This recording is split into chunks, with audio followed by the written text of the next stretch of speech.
eu preciso frisar para vocês que existem teorias do temperamento. Não existe uma única teoria sobre temperamento. Existem teorias de Pavlov, Jung, Alfred Adler. Existem vários outros teóricos que abordam tipos de temperamento.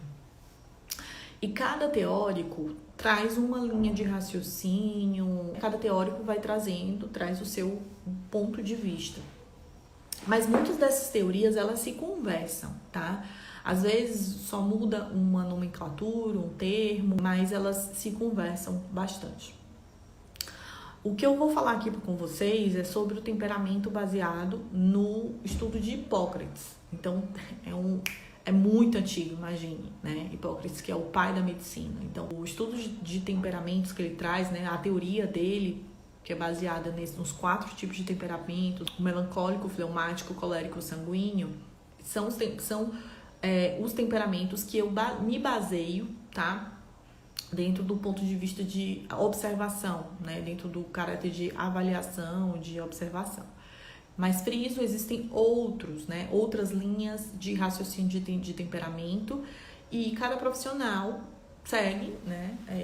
O que realmente, no caso, acha que fundamenta ou que faz sentido dentro do trabalho desse profissional. Mas eu confesso para vocês que lendo, né, dentro das teorias de temperamento, a que mais encaixa, ou que eu mais vejo sentido é realmente a teoria de Hipócrates, tá? Existem algumas teorias que elas se baseiam em ordem de nascimento. Eu não concordo, não acho que dentro de ordem de nascimento tem a ver com temperamento.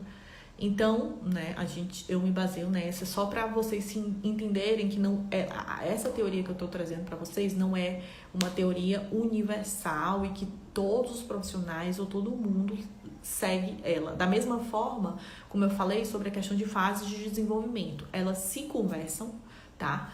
Todas elas meio que elas acabam entrando no mesmo ponto, só que muda, às vezes, a nomenclatura, a taxonomia, né? A classificação entre a divisão mesmo dos tipos de temperamento, mas no final das contas a gente muito parecido, certo? Tirando algumas teorias que falam sobre ordem de nascimento, que é bem mais diferente, assim, realmente eu vejo uma grande diferença. Outro ponto importante, né, com relação à questão do temperamento, é que o temperamento, né, essa teoria do temperamento, ela é baseada em, como o nome já diz, teoria, certo? Não existem estudos, né, com base quantitativo ou qualitativo de forma aprofundada que comprove ou tenha um embasamento muito forte. E a gente sabe que a ciência, né, dentro do, por exemplo, a psicologia, existem abordagens, existem linhas teóricas, não só na psicologia, mas também em várias outras, né, fisioterapia, dentro da medicina, enfim, em todas as áreas existem linhas que, muitas vezes, essas linhas de raciocínio têm um embasamento teórico, né, e que, com o longo do tempo, vai sendo estudado, né, mas a questão dos temperamentos, o temperamento, né, a teoria do temperamento é utilizada, sim, como uma forma de estudo, mas o que eu quero salientar para vocês é que existem, sim, algumas comprovações de teorias cientificamente embasadas, né, dentro de estudos quantitativos e qualitativos que comprovam, e existem teorias que ainda estão caminhando. A teoria do temperamento é uma delas. Significa que ela não existe? O que ela é indefinida? Não significa, mas significa que ela é uma teoria, ok?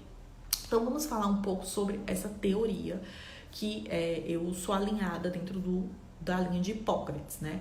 O temperamento, ele, independente da teoria, elas se conversam em um ponto, né, que está em comum em todas as teorias. O temperamento, ele na verdade, é a nossa base genética, né? Ela é genética, ela é hereditária, então a gente não constrói ao longo do tempo o nosso temperamento. O nosso temperamento, simplesmente, a gente nasce com um tipo de temperamento. Então, dentro das teorias, elas acreditam a mesma coisa, que o temperamento, simplesmente, a pessoa nasce com determinado temperamento. Logo, existe a diferença entre temperamento e personalidade. A personalidade, ela vai sendo construída ao longo das nossas interações, né? O ambiente, ele vai construindo a nossa personalidade. Quando eu falo ambiente, isso envolve as nossas relações, né? O contexto que a gente está, o meio em que a gente vive, né? A criação que a gente tem. E o temperamento, ele está dentro da personalidade, certo? Então, imagine que a personalidade, a gente consegue modular essa personalidade, né? Ela é mais ampla e dentro da personalidade existe o temperamento, tá? E o temperamento, ele carrega alguns traços, né? Dentro, e esses traços podem, aí depende do ponto de vista, de como cada um enxerga. Eu acredito que todo mundo tem seus defeitos e qualidades, mas eu não gosto de usar muito esse termo de defeitos e qualidades. Eu prefiro dizer que todo temperamento tem seus pontos fortes e seus pontos a serem trabalhados, né? Os seus pontos fracos que precisam ser trabalhados, como todo mundo, né? Ninguém é perfeito, todo mundo tem seus pontos a serem melhorados. Então, o temperamento é assim. Então, a gente observa algumas características, né, desses traços do próprio temperamento que são interessantes, né, potencialidades do sujeito e outros que a gente precisa trabalhar, tá? Todos os temperamentos, não existe um temperamento melhor que o outro,